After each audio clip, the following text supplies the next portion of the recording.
Hey, what's going on, everybody? It's Marcus back at it again with a video.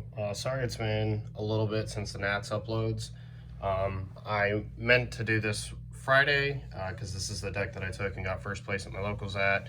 But I've just been crazy busy with work and life, so I'm coming at you guys with this video today.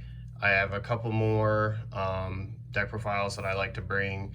My take on Crimson Coup, because that's a new deck in the format that's pretty strong, as well as another spicy version of kind of Crimson Coup, but it's not really. And I think that there's some pluses and minuses to the leader that I'm going to use, and I'm really excited for that one and try it out in testing. But to this, it's Shenron. It's arguably the best red deck. I think Gogeta is stronger than this deck, just because it has just a card you can't really do anything about, whereas there's lots of tech pieces and lots of things against blue that you have to worry about with this deck. So that's not to say, though, that this deck isn't more consistent at its game plan than like literally any other deck in the game, and this is above Crimson. So this is my wife's version of the deck, and she's starting to learn how to play this. We did a match last night where I was playing Crimson and she took game 1 and I took game 2. And I think that the thing is that like in between the two matchups, whoever goes first really is at an advantage. And I think that this deck it's just very well positioned against every other deck, like against SS4. You're both aggressive, but like it's aggressive early with really big pieces and bombs. And they just always keep coming. Like after you get rid of all of them, like they keep coming. And I think that honestly that this is definitely one of the stronger decks of the format. So let's get into it and just see what I'm playing. So red Sin Leader, 1-star ball on the front side. Rest it, search up to your 6 balls, and then untap itself and an energy, which is just really cool, I think, as a mechanic for an Awaken.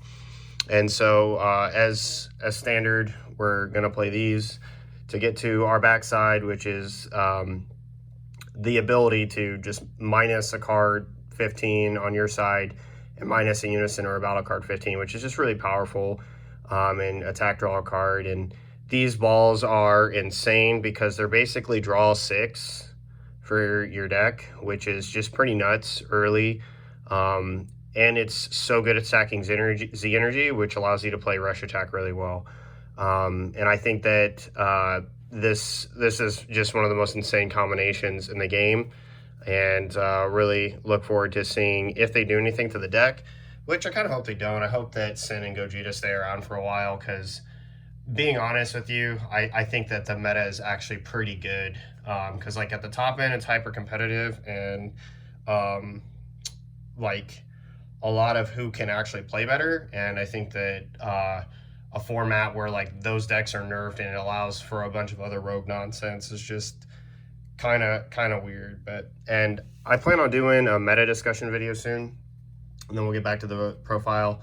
But I might do that in a collab with a friend, and if I do, look forward to that. But moving on, forward Dredge Destroyer, draw a card, double strike, huge early pressure piece. We're going to follow that up in our Shadow Dragon lineup with the 4 or the 8 drop. I think playing 3 of this is wrong, just because you want to see this card as fast as possible and as often as possible so you can drop it every turn. Next, we play 4 of the Nova and none of the Ice. I think Ice has a place against certain matchups, but it's like a little bit iffy on where to find it. But Nova, just drawing you cards is insane. So just being able to minus your Nova 15 and minus one of their cards 15, whether it be a unison or a battle card, get rid of the battle card, take a marker off the unison, and resurrect this card to draw a card, while this puts a lot of pressure on 15k unisons, which is just super nice. I like it a lot. Next, we've got 4 Haze. This card's just insane because it gives all your cards critical, which is really nice, which is another reason why I do like Ice Shenron, because like the ability to just, you know, minus a card, get those swings, 15k crit swings, is just a lot of pressure. And then for Oceanus, it's mainly here to draw a card and give your cards barrier. And then we play 2 of the chicken, just because you don't want to see a lot of this card early. You'd rather see it late. So we don't want to draw into too many of these cards when they could be other or better cards for us. Next we play 4 of the Gogeta Powers Connection. So it's kind of in the mono red direction. We do play a couple yellow cards. You'll see that here shortly. But we do play Powers Connection. And, you know, Black Smoke existing in the format is just not that big a deal. This card, I think, is essential to the deck. If you don't play this card in the deck, you lose out on massive advantage. Every turn the Unison lives, you're just netting more cards to your hand off your Oceanus and Haze, which you don't mind because basically those cards are going to serve their purpose of becoming something else, and it plays them for free. So it's basically a free draw one every turn, as well as you know, effects you were going to use anyway. So if you had to like sacrifice the Haze in your hand, you'd rather have drawn another card to replace it and still be able to do the same thing. So in my opinion, this is just one of the better cards to be playing in the deck. I think that anybody who's not playing it is really playing the deck wrong, because the only way Sin, and I've talked about this with, you know, some of the pros in the game, as well as like a lot of people, the reality is that Sin loses because it just runs out of steam, or it runs out of good defensive options and cards, and you just don't want to be that that deck that lost because its hand advantage was too small. And I think that Powers Connection being a top 3 search for any red card, be it your SCR or whatever, and then the ability to, on top of that, be that 30k double strike pressure eventually, or net you another card every turn, is just too powerful to overlook. And then there's Yamcha, which is just obviously really nice. Next we play 4 Beerus. This is the only deck that I will play 4 Beerus, because you can literally awaken at high life. I don't know what it is about this deck specifically, but whenever I play other Wish decks, I have like 2 or 3 balls in my life, right? But not this deck. This deck, I've had 1 ball, I think, at the last 20 games in my life, and that's like not a lie. That's like legit. So, and you're going to be at a high life total, so you want the super combo to be able to help apply that pressure or draw the cards that you need. This is a pretty standard deviation. I know the tech has come up a little bit for some people, some not, but 2 Intensifying Power Trunks. I like this card a lot as a 2 of in the deck, specifically because you do have that high life total. You sometimes need to get down to your Z Awaken, and you can spend this energy, like if in the matchup Crown's bad or they don't have 2 energy open, right? You can play this 1 drop, right, and put that pressure on, as well as it being crit pressure, so there's no value, right? They're either going to spend a card or, you know, take the crit damage. This allows you to put extra crit pressure early, right? So, like, if you don't have another better play, this is just going to be a better self-awaken option. And these 2 slots right here are the 2 ice that I've removed in my testing for it, and I like it a lot because it doesn't just rely on you going from 6 off of the 1-drop Vegeta that you play, and then so on and so forth, testing whatever. You can play this, you can play another copy of it and the Vegeta, and get yourself down properly. And if they don't address the card, then like it's just going to help you get down to that Z Awaken range, which you like so much. Speaking of Crown, we play 3. I understand why people would only play 2 this, and I think that that's fine. But I like 3 of it in the main, just because while I don't run that in the Gogeta list just for space reasons, I think that 2 is 2's fine for Gogeta, but 3 for Sin is a lot better, because if early they have left their energy open, taking a super combo for them is going to help secure your ability to basically like you know, seal the game faster. So I think that like this card as a threat for that reason merits playing it as a 3 of, despite its errata and it's non-synergy with the Unison. Next, we play one Yamcha. Not a lot to say. We play the Unison, so we should play it. Next, for our Tech Shadow Dragon cards, we play 2 Dragon Thunder and Ultimate Dragon Quake. So Dragon Thunder is really insane when your leader is Z Awakened, and when it's not, it's Senzu Bean for Shadow Dragons, which is really nice. And then Ultimate Dragon Quake. So this is a really neat tech card. I know a lot of the competitive people have seen this, but if you don't, if you haven't seen it in this, I'll just read it for you. So it has an activate main/battle, limit 1. If your leader is a Shadow Dragon card, which we will always be, choose up to one of your opponent's battle cards with an energy cost greater than the current energy and send it to the zone's warp. So this just basically is a 1-card energy out to all of our opponent's SCRs if they don't have barrier. And then at the end of the turn, play any cards sent to the warp by this guild in its owner's battle area with skills negated for the turn, which we mainly use this to snipe their SCRs.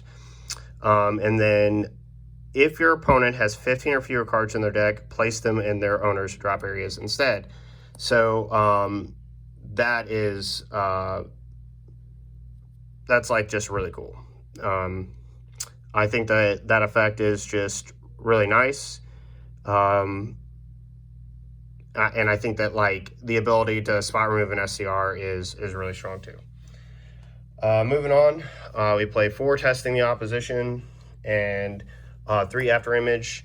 The after image is here primarily to just like directly address, again, high life total, as well as get us out of those tough spots against SCRs, which can be insane. Like if they're 40k and they've left your Omega Shenron on the board and you're Z Awakened, or you have a lot of Z energy, you could potentially just straight kill the SCR between this card and another card, which is nuts. And then moving on to 3 other negates that we play. This could be Wolfang Fist, and I think that it would be, if you were going to go more competitive, I would inside these.